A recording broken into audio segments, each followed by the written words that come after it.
Alright guys, Will here from ZaltekReviews.com. Today I've got another RZE on the channel and going through the history of the different reviews I've done of RZE watches. They've all been pretty much fantastic. However, this one, there's good points and there's also, unfortunately, some bad points with this one. Play the intro.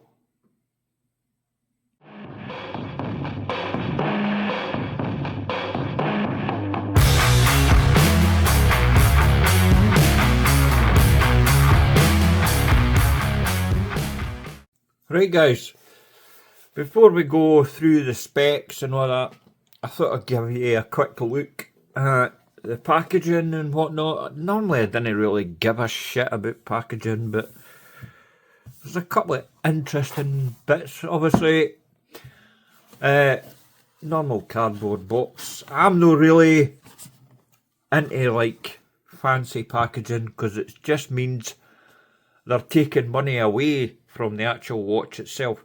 Not so much on these, what would you call it, mid-tier micro brands, but more so on more expensive watches when they spend an absolute fortune.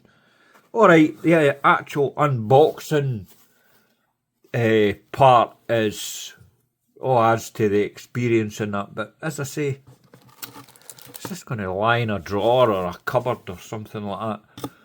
Right, first up, you get this leather pouch. Obviously the watch goes in there. It's nice, but as I say, I'm not excited. Loads of different bits of plastic and all that. Thank you card, introduction to the brand, blah blah blah. What's on there? Aye, there.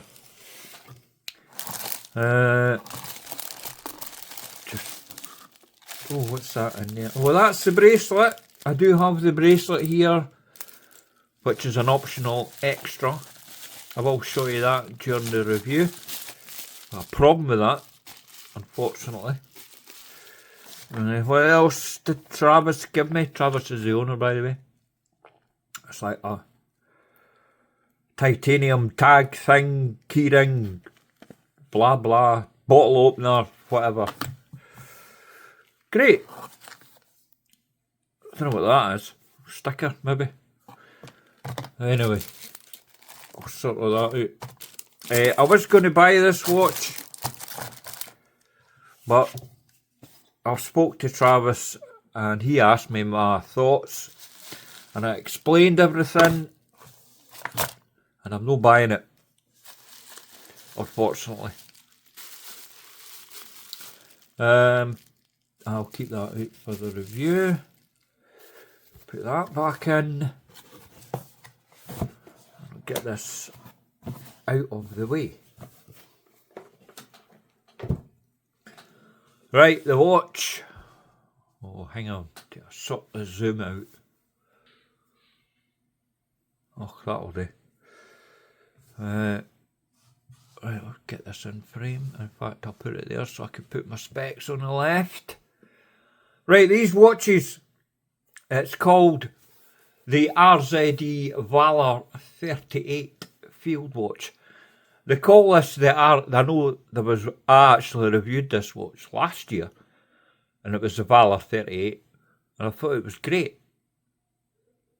But this is a remastered version, or a version 2 if you will. Right, price. This on the rubber strap, they start at $349, but you can also get the titanium bracelet. Hold on, and I'll just put it in. Put it in frame, you divot.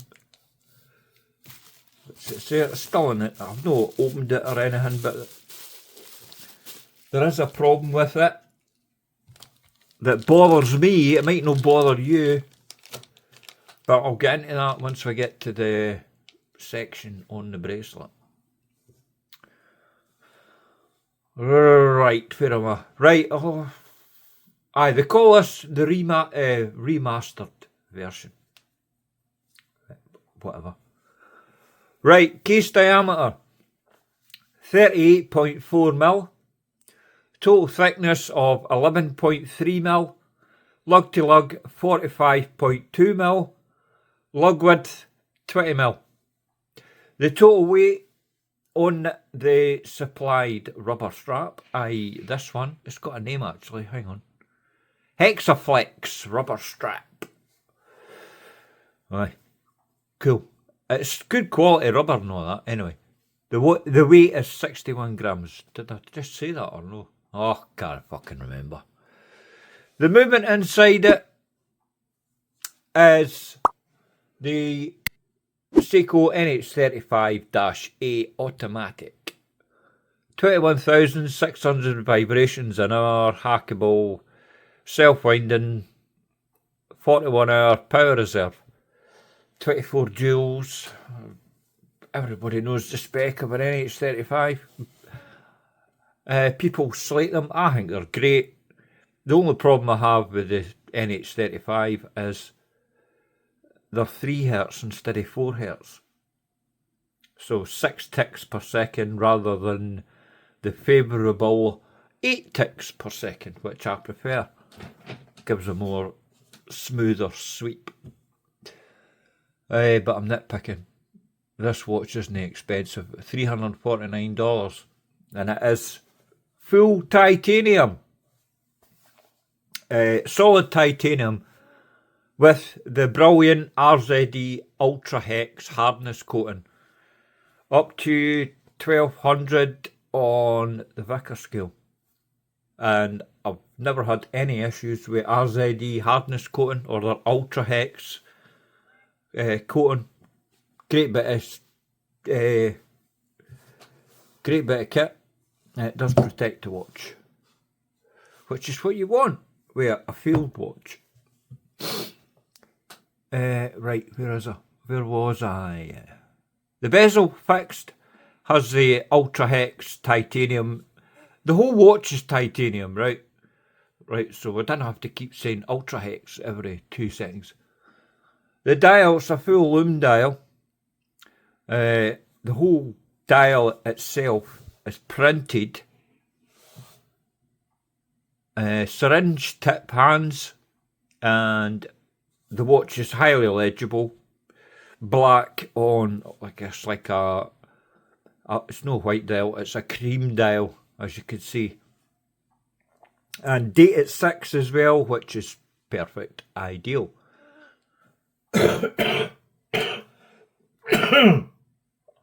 Excuse me. Right, straight into the lume. I just said it was a full lume dial, but it's Japanese super lume, and the lume is really bright on this, as you can see. Right, the strap itself, Hexaflex rubber with, let's see, that titanium hardware as well, and it's also got the hardness coating on it. So, and it's signed somewhere. Hang on. There. You can see it there. Oh, good. This strap itself, I find I don't like it. When the watch arrived, I put this watch on and no, I don't like this strap. It's too stiff. I suppose it'd be alright once it's broken in and all the rest of the stuff. But initially, I mean, quick release and all that, I just don't like it. I don't gel with it. I put my own strap on this when it arrived. And I have wore it. I gave it a good test drive. But as I say, on my own strap rather than this. And there's also the bracelet. Now, the problem I have with this is, for some reason, Travis at RZE decided to put straight cut end links on this. And I was like, Travis, what the fuck are you doing, man? I didn't notice this when I asked for one to come in here for review. I never noticed that because I've never had that before with RZE. So remember that if you order the bracelet, and it does cost extra. I mean, the bracelet itself is fantastic. Solid links, screw pins, you name it. On the fly adjust, clasp, fully milled. It's great. Signed. But fucking straight end links. What? No. And Travis said to me, oh, it's so you could switch it between watches and all that. Nah. As soon as I see that, I think, cost cutting. Oh, don't do that. That's to me, personally speaking, that's damaging your brand name, RZE. Don't do that, Travis. Do what you've done with all the rest of the watches. Proper fitted end links. Right, that's all I'm going to say about that. Get that away. Right, back to this. Where was I? The crystal fat sapphire? Flat sapphire with plenty of air coating on the underside. All good. Water resistance 100 metres. And RZE also use Viton gaskets, which is another bonus. Good quality gaskets. Shit, where was I? The water is blah blah blah. The case back, solid. And it is titanium as well, it's not steel like some other brands might do. Whole watch is titanium, which is excellent.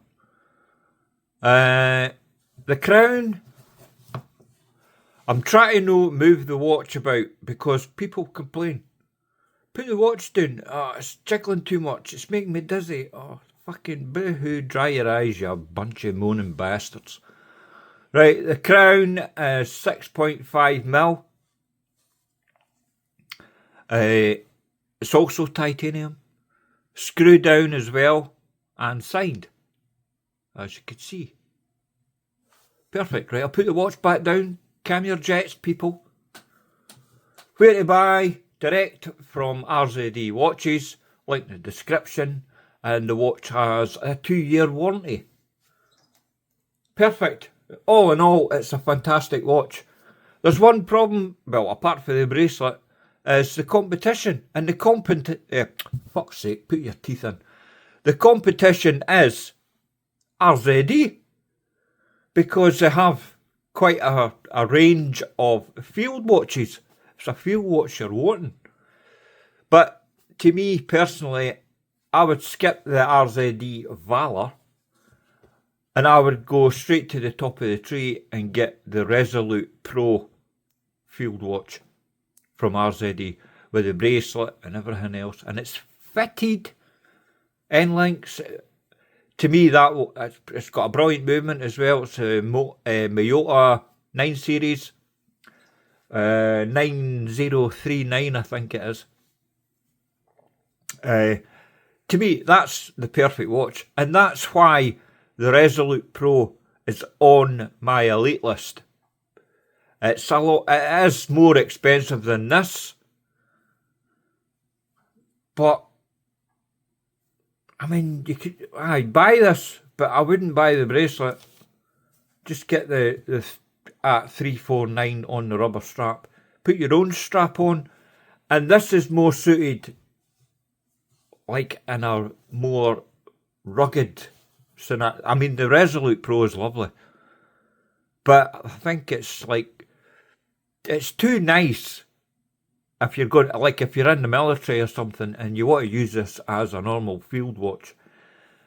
And if you're going to get the Resolute Pro, or even this one, and you're going to use it for what it's intended, I wouldn't buy like the bright yellow dial. That's no a kind of just buy the black one. You know what I mean? But if you want to wear a field watch as an almost Gada watch, well, then fine, buy the yellow one, buy the white one, whatever. Right, that's my rant over. I think I've covered everything. Thanks very much for watching, guys. I have spoke to Travis. Travis knows all my niggles with this watch, so he knows what I'm going to say in the review. But he's the type of guy that always takes... he could take the criticism because he uses that and he doesn't make the same mistake. I've got all the time in the world for Travis and RZE watches.